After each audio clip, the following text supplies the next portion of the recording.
On Monday, Paul Ingrassia, Trump's nominee to lead the Office of Special Counsel, is under fire after Politico revealed racist and anti-Semitic comments he made in private text messages with Republican operatives. In the text, he said things like, he had a Nazi streak, and that the Martin Luther King Jr. holiday should be tossed into the seventh circle of hell, and to never trust a Chinaman or Indian, and that we need competent white men in positions of leadership, and that the founding fathers were wrong that all men are created equal. His lawyer said that his texts were self-deprecating and satirical humor, and possibly not even authentic. Paul was nominated by Trump to lead the Office of Special Counsel, but now his nomination will most likely be withdrawn. The next day, Trump demands a $230 million payout from the Department of Justice for the harm they inflicted by investigating him. Senior department officials are now in a position to approve such a payout despite ethical conflicts. Trump said, "I was damaged very greatly, and any money I would give to charity." An ethics professor said, "The ethical conflict is just so basic, you don't need a law professor to explain it. The Justice Department, who serves him, gets to decide if he wins or loses. And if Trump wins, compensation is typically paid by the taxpayers." Then on Wednesday, to help Republicans maintain control of Congress, North Carolina gerrymandered their state to pick up one more seat in the House of Representatives. Republican lawmakers made crystal clear that their proposed changes answer Trump's call for GOP-led states to secure more seats for the party nationwide so that Congress can continue advancing his agenda. Currently, Democrats need just 3 seats to flip the House and have responded with similar moves in blue states. The next day, Trump demolishes the East Wing of the White House to make room for his ballroom and underground bunker.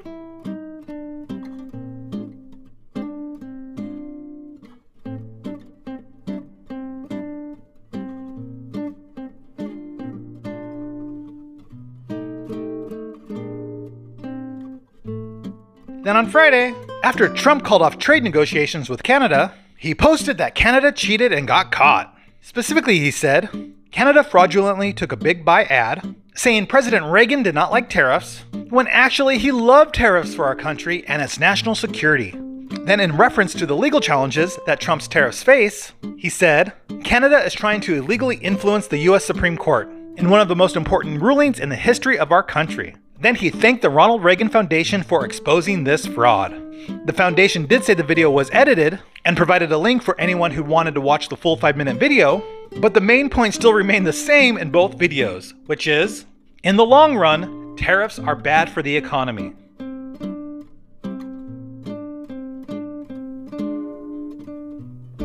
My fellow Americans, Prime Minister Nakasone of Japan will be visiting me here at the White House next week. It's an important visit because while I expect to take up our relations with our good friend Japan, which overall remain excellent, recent disagreements between our two countries on the issue of trade will also be high on our agenda. As perhaps you've heard, last week I placed new duties on some Japanese products in response to Japan's inability to enforce their trade agreement with us on electronic devices called semiconductors. Now, imposing such tariffs or trade barriers and restrictions of any kind are steps that I am loath to take, and in a moment I'll mention the sound economic reasons for this, that over the long run such trade barriers hurt every American worker and consumer. But the Japanese semiconductors were a special case. We had clear evidence that Japanese companies were engaging in unfair trade practices that violated an agreement between Japan and the United States. We expect our trading partners to live up to their agreements. As I've often said, our commitment to free trade is also a commitment to fair trade. But you know, in imposing these tariffs, we were just trying to deal with a particular problem, not begin a trade war. So next week, I'll be giving Prime Minister Nakasone this same message. We want to continue to work cooperatively on trade problems and want very much to lift these trade restrictions as soon as evidence permits.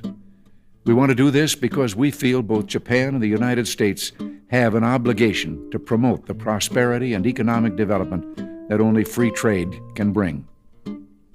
Now, that message of free trade is one I conveyed to Canada's leaders a few weeks ago, and it was warmly received there.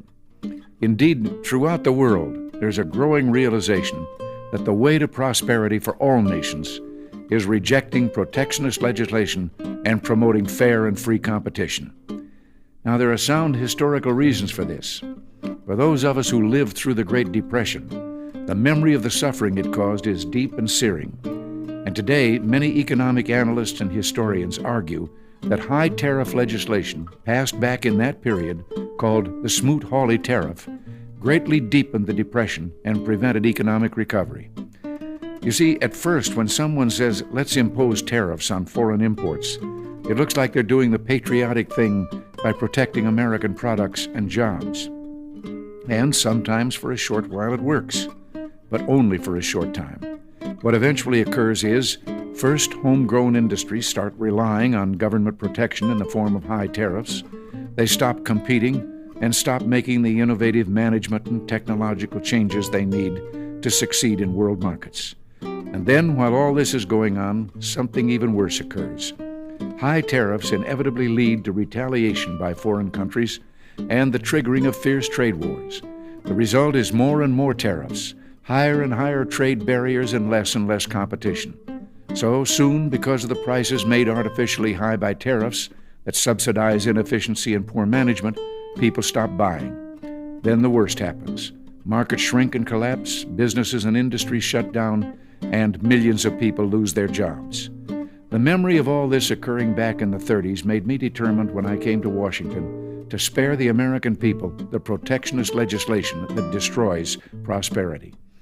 Now, it hasn't always been easy. There are those in the Congress, just as there were back in the 30s, who want to go for the quick political advantage, who risk America's prosperity for the sake of a short-term appeal to some special interest group, who forget that more than 5 million American jobs are directly tied to the foreign export business, and additional millions are tied to imports.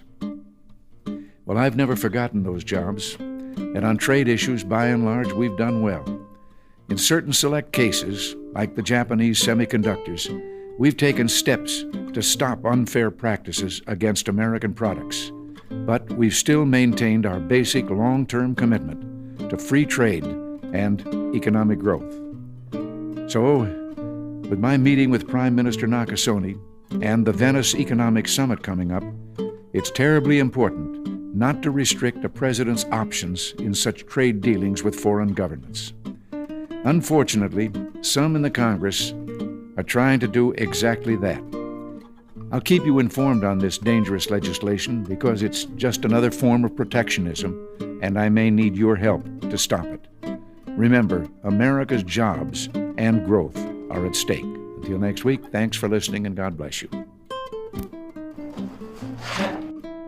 The next day, Trump said he plans to add an extra 10% tariff on Canada because of an anti-tariff TV ad aired by the province of Ontario. Trump posted on social media, "Their advertisement was to be taken down immediately, but they let it run last night during the World Series, knowing it was a fraud. Because of their serious misrepresentation of the facts, a hostile act, I am increasing tariffs on Canada by 10% over and above what they are paying now." Even though Trump keeps saying that the ad is a fraud, the Reagan Foundation has already showed the full video where President Reagan says for the most part that he is against tariffs in the long run. Finally, on Sunday, the Trump administration posts a notice that no federal aid will go out on November 1st. Even though they could tap roughly $5 billion in contingency funds to keep the program going, they have chosen not to and continue to blame the Democrats for the shutdown. Democratic Senator Chris Murphy says, "The reality is, if the Republicans sat down to try to negotiate, we could probably come up with something pretty quickly."